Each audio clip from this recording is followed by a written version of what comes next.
Gloria al Señor, bendiciones a todos, damos gracias al Señor. Mis hermanos, en esta noche continuamos con el tema los niños y la familia, amén.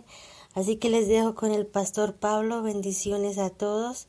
Deleites en la palabra y deje que el Espíritu Santo ministre tu corazón en esta noche, bendiciones.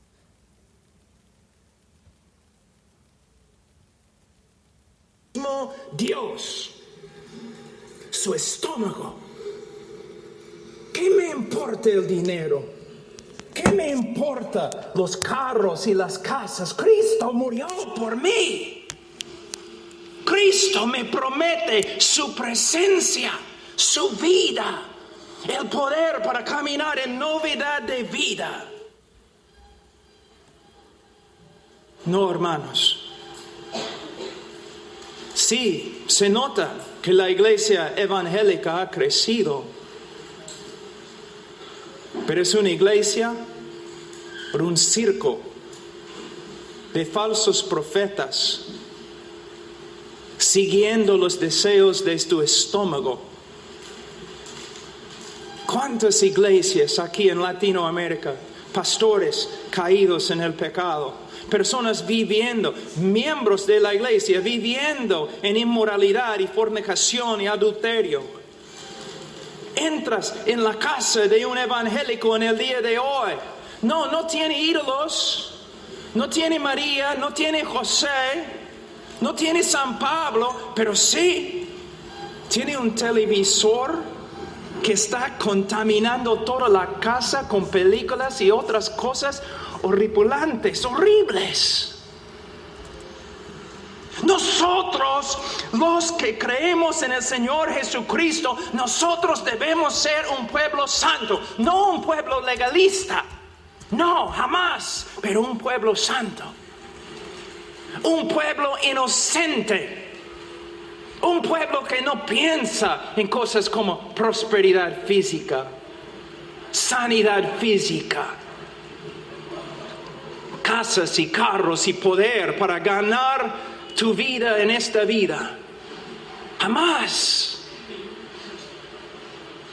Nuestra meta, después de conocer a Cristo, después de verdad ser convertidos, nuestra meta debe ser conformidad a Cristo. Yo quiero ser como Él. Quiero caminar, andar en santidad como Él. Quiero amar a mi esposa como Él ama a la iglesia. Quiero criar a mis hijos como Dios cuida de sus hijos. Eso es lo que quiero. Quiero un corazón puro. Una mente limpia. Honestidad, integridad, nobleza. Muchos de ustedes jóvenes aquí en la iglesia hoy día, leyendo su Biblia y no se dan cuenta que han pecado ya. ¿Por qué? Ustedes estaban ahí sentados en su silla mientras los ancianos y las mujeres estaban parados. No han entendido la ley que dice el joven fuerte debe pararse y dar su silla a otro. Nobleza, integridad. ¿Ves? Esa es la vida cristiana. Hombres, mujeres, diferentes. Todos en el día de hoy me dicen, queremos cambiar el mundo. No puedes cambiar el mundo si eres como el mundo. Siempre es el principio bíblico que tenemos en las Escrituras para tener poder, para ser relevantes en el mundo, para ser bien usados por el Señor. Nosotros tenemos que ser totalmente distintos, totalmente diferentes. ¿Pero qué tenemos? Las iglesias evangélicas en el día de hoy, ¿cómo van pescando a los hombres? ¿Cómo evangelizan? ¿Cómo atraen a los hombres? ¿Por medio de ser como el mundo? ¿De verdad? La iglesia en el día de hoy me parece que busca imitar al mundo en todo. El mundo, ¿le gusta al mundo un tipo de música? Entonces en la iglesia vamos a usar el mismo tipo de música, solamente un poco más santo, ¿no? El mundo se viste de tal forma, también en la iglesia vamos a hacerlo. El mundo habla de tal forma, entonces también en la iglesia. No vamos a ser relevantes en este mundo por medio de ser como el mundo. No vamos a tener el poder de cambiar el mundo si somos como ellos. La iglesia evangélica llena, no de la palabra de Dios, tampoco el Espíritu Santo, sino las ideas del mundo, las prácticas mundanas. Y el apóstol Pablo no está enseñándonos, sino los psicólogos. Si nosotros queremos de verdad reformar la iglesia, tenemos que volver a las Escrituras. Volver, estudiar y ver que lo más importante no es mi bienestar, no es mi prosperidad económica. Lo más importante es mi conformidad a Cristo y la gloria de Dios. Yo como siervo, perdiendo esta vida para ganar la vida que viene. Hermanos, ¿qué circo tenemos en el día de hoy? No debe ser. O personas van a la iglesia tan santas y cantando y hablando, ¿no?, en su lenguaje cristiano, pero regresan a la casa y la casa es un desastre. El hombre no ama a su esposa, la esposa no se somete a su esposo, los niños pueden ver las contradicciones y nadie está enseñando ni disciplinando a los niños, y es un hogar mundano, es un hogar mundano que simplemente va a la iglesia. Hermanos, mira, antes que hablemos de la familia, mira versículo 13 de capítulo 5 de Mateo. Capítulo 5 de Mateo, versículo 13. Vosotros sois la sal de la tierra, pero si la sal se desvaneciere, ¿con qué será salada? No sirve más para nada, sino para ser echada fuera y hollada por los hombres. Ahora, en el día de hoy, y con razón, el mundo se burla de los evangélicos. No porque como antes, porque eran fanáticos a la Biblia. No, el mundo se burla de la iglesia evangélica. ¿Por qué? Las contradicciones, hipocresías, pecado. ¿Cómo podemos restablecer nuestra reputación? Primeramente tenemos que darnos cuenta que muchos que son evangélicos no son evangélicos, ni son cristianos. Nunca se han convertido.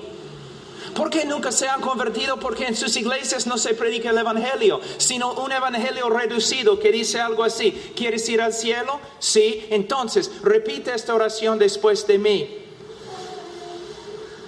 ¿Has repetido la oración? ¿Has tomado tu decisión? Sí, ahora eres creyente. Bienvenidos a la familia de Dios. Ese no es el evangelio.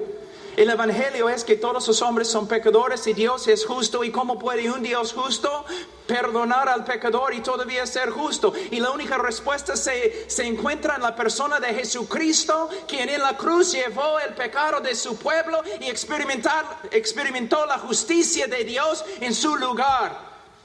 Habiendo pagado la pena contra nosotros, resucitó al tercer día, ahora está sentado a la diestra de Dios, y el hombre puede ser salvo. ¿Cómo? Por medio de arrepentirse y creer. ¿Y cómo va a saber que ha creído? Porque el Espíritu Santo, no un pastor, el Espíritu Santo va a dar el testimonio. Y va a continuar con el testimonio. ¿Cómo? Él va a seguir creciendo en santificación. Así es el evangelio, pero no se predica en el día de hoy. ¿Por qué? Los pastores predicando prosperidad, victoria. Y mayormente los únicos que prosperan en una iglesia así son los pastores que predican prosperidad. ¿Cómo puede ser?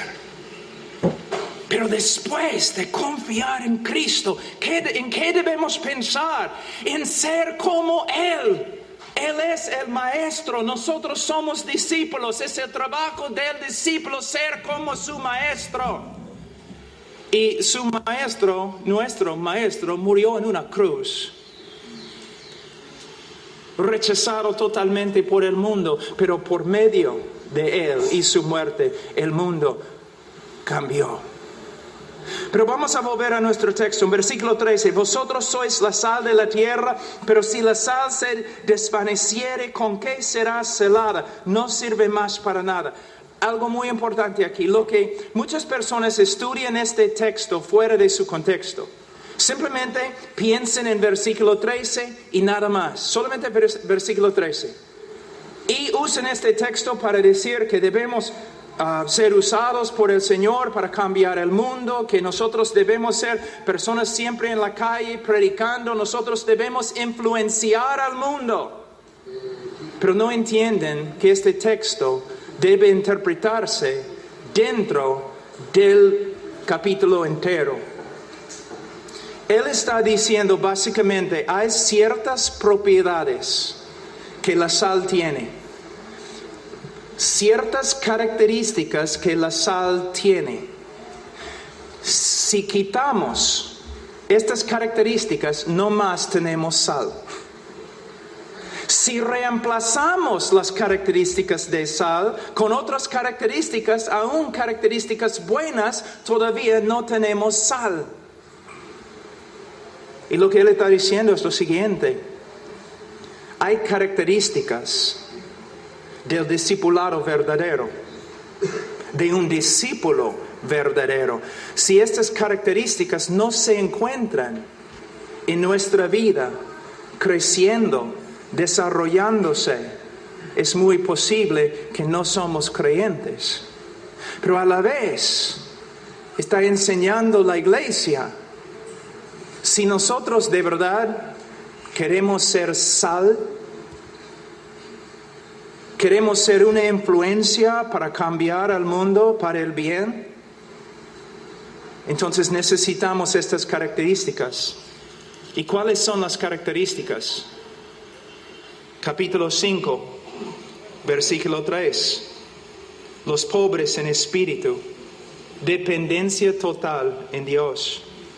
Los que lloren, versículo 4, quebrantamiento, no solamente sobre el pecado o por causa del pecado de la cultura, sino quebrantamiento con respecto a nuestro propio pecado. Tenemos corazones sensibles al pecado y caminamos en quebrantamiento. Versículo 5, los mansos, se define, no tenemos tiempo, pero esta palabra se define por Salmos 37. Es una persona que confía, se apoya en Dios y sus promesas. Bienaventurados los que tienen hambre y sed de justicia. Cuando yo voy a muchas iglesias evangélicas, cuando yo veo en el televisor muchas prédicas, yo no veo personas que tienen hambre y sed de justicia. Yo veo personas que tienen hambre y sed de prosperidad. De prosperidad, de cosas de este mundo. Cristo solamente es un medio para que puedas satisfacer todos tus deseos carnales. Vienes a Cristo, ¿por qué? Bueno, Él te puede dar lo siguiente, y una lista. Como una lista de compras. Sí, yo voy a ir a Cristo porque Él puede darme esto, y Él puede darme esto, y Él puede darme esto. ¿Qué es eso? Hermanos, no solamente estoy en contra de predicaciones así, ¿qué palabra puedo usar? Aborrezco, me enferman. Son blasfemia contra la gloria de Cristo. No, hermanos. Si quieres al mundo, vete al mundo. Pero si quieres a Cristo, vete a Cristo. A Cristo. Los que tienen hambre y sed de justicia. ¿Tienes hambre y sed de justicia? ¿Estás luchando para ser más santo, más conforme a Cristo? Bienaventurados los de limpio corazón. Muchos piensan cuando estudian este texto, ellos es como pueden ver un corazón blanquito, sin mancha. No es lo que el texto significa. Está hablando de competencias, de diferentes lealtades. Que nosotros como cristianos, en vez de buscar este mundo, debemos buscar tener un corazón que no tiene competencia dentro. No hay diferentes lealtades, sino que hay una lealtad a Cristo Jesús. Yo tengo un amigo, Ray Comfort, que ha escrito un libro que dice, Dios tiene un plan maravilloso para tu vida. Y abajo dice que es nada más que un mito. Y en la tapa del libro hay un dibujo de un cristiano echado en el piso y todo el pueblo está apedreándolo. No, Dios tiene un plan para tu vida y es para su gloria y puede significar no prosperidad, sino muerte y antes sufrimiento. Y los predicadores que dicen otra cosa no son predicadores, son vendedores de mentiras. Mira cómo el Señor ha bendecido el mundo latino. Pero ahora en los últimos años, estos payasos predicadores engañadores que han entrado con sus conferencias inmensas. Y hay una lista muy larga. ¿Cómo puedes reconocer un predicador verdadero? Primeramente va a predicar el evangelio bíblico. Si no predica el evangelio, si no se centra en el evangelio, su ministerio, él no es de Dios. Y muchos de esos predicadores puedes escuchar sus sermones 20 veces y ni una vez vas a escuchar el evangelio. ¿Cómo puedes saber que un hombre es hombre de Dios? Jesús dice, los conoceréis por sus frutos. No porque viven en una mansión, no porque tienen un carro nuevo del año, porque son siervos. Son siervos.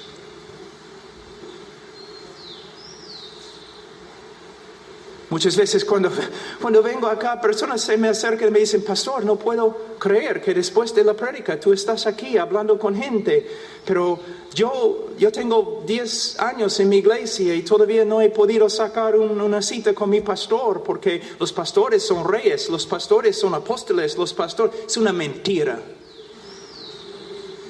Y es mejor que los hombres salgan de la iglesia temprano antes que contaminen más gente. ¿Qué ha pasado acá? No, hermanos, no debemos seguir iglesias, no debemos seguir reuniones emocionantes, no debemos seguir pastores, debemos seguir a Cristo a través de estudiar su palabra. Es lo que necesitamos. Necesitamos tener hambre y sed de justicia. Bienaventurados los misericordiosos. Los humildes que se dan cuenta que son salvos solo por medio de Cristo y solo por medio de su misericordia. Entonces ellos también tienen misericordia de otros. Y una de las manifestaciones más grandes de la misericordia es que al pueblo de Dios, servicio. Y al mundo perdido, evangelismo. Nuestras dos tareas, dos trabajos. No es nuestro trabajo buscar, comodidades, buscar cosas mundanas. Nuestro trabajo es servir al pueblo de Dios y testificar a los que no conozcan a Cristo. Es la manifestación de misericordia.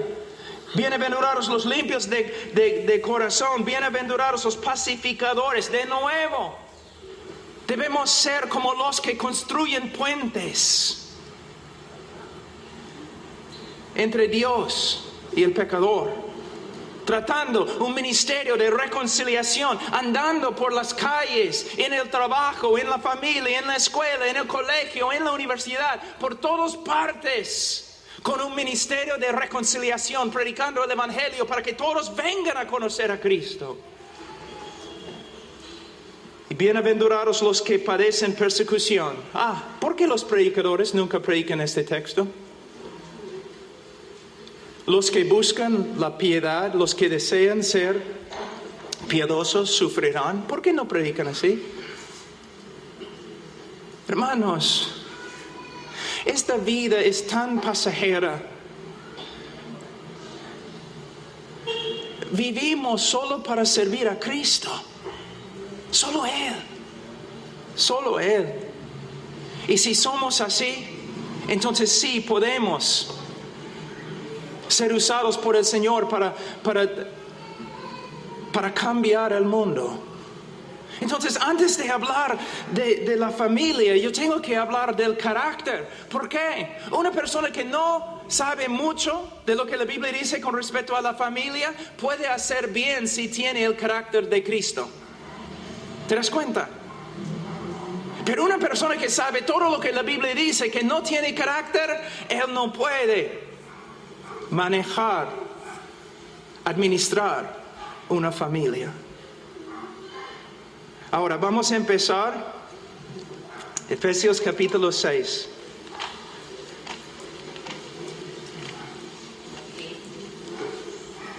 Efesios capítulo 6. Hermanos, ¿no quieren ustedes, mira, no quieren más? ¿No desean, anhelan más? Tú dices, pero ¿más de qué? ¿Más de Cristo? ¿Más solidez en tu vida? ¿Más madurez? ¿Más integridad? ¿Más santidad? ¿Más justicia? ¿Menos hipocresía? ¿Menos contradicciones? Mira, algo que siempre digo. Uno puede escucharme predicando y no sabe si la persona no va a saber que soy hombre de Dios por medio de predicar. Él va a saber que soy hombre de Dios por medio de verme con las personas más cercanas a mí. Por medio de observarme en mi familia.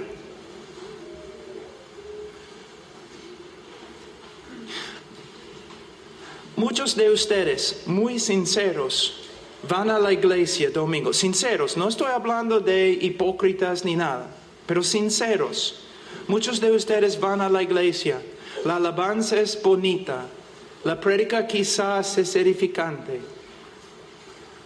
Pero cuando sales del culto y regreses a la casa, es como oscuridad.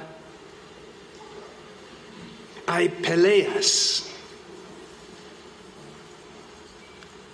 enojo, ira, malicia, los niños dejando al Dios de sus padres. Como enseñé esta mañana, que de 10 familias evangélicas, de 10 niños que salen, o jóvenes que salen de una iglesia evangélica, 9 de ellos vuelven al mundo. ¿Por qué? Bueno, principalmente porque nunca fueron convertidos. Pero segundo, por causa de lo que estamos haciendo. Mira, una reforma quizás puede empezar con la iglesia, pero no puede terminar. Si tú dices que ahora tienes buena doctrina o buena soteriología, entiendes las doctrinas grandes, clásicas de las escrituras, de la historia de la iglesia, está bien, pero no solamente es la iglesia, es reformar también la familia. reformar nuestra manera de hacer todo lo que hacemos. Efesios 6, versículo 1. Hijos, obedeced en el Señor a vuestros padres, porque esto es justo. Hijo, niño, joven, si tú dices, ¿pero por qué es justo? ¿Porque Dios dice que es justo? No tiene que explicarse Dios. Él no tiene que contestar tus preguntas. Es justo. Tú debes obedecer a tus padres porque Dios dice que es justo. Es lo correcto ante Él. Quizás no es lo correcto ante tus amigos. Quizás tus amigos no obedecen a sus padres. Quizás si tú empieces a obedecer a tus padres, tus amigos te van a criticar. ¿Qué importa? Tus amigos un día no te van a juzgar. Dios sí te va a juzgar. Y cuando tú estás viviendo en desobediencia contra tus padres, tú estás viviendo en desobediencia contra Dios, estás practicando injusticia. Y primera de Juan dice que el que practica injusticia no es de Dios. Tu comportamiento, joven, con tus padres revela si eres cristiano o no. Pero es otro problema, ¿no? Porque tantos padres no entienden el Evangelio. Entonces ellos piensan que simplemente porque sus hijos en una escuela dominical, sus hijos oraron una oración cuando tenían 8 años, ellos creen que sus hijos son salvos. Aunque en la casa los hijos viven como incrédulos, todavía son salvos. ¿Por qué? Porque hicieron su oración un día. Superstición. Es un rito vacío, evangélico. La evidencia, joven, de tu conversión, una conversión verdadera, es cómo andas. Y especialmente cómo andas en tu familia. Porque ante Dios, lo peor que puedes hacer en la sociedad es no honrar a tu madre y a tu padre. Es lo peor. Dice